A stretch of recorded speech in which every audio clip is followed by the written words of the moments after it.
Hindi na raw papatulan ni Senate President Chis Escudero ang usap-usapang papalitan umano ang liderato ng Senado. Just go!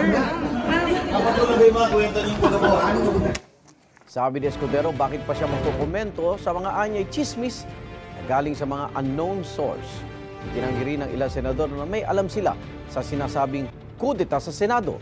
Ayon kay Senate President Pro Tempore Jinggoy Estrada, may narinig siya tungkol dito ilang linggo na ang nakalipas.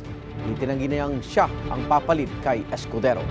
Hindi rin daw maganda para sa Senado na laging nagpapalit-palit ng liderato. Itong Mayo nang palitan ni Escudero si Senator Juan Miguel Zubiri bilang Senate President.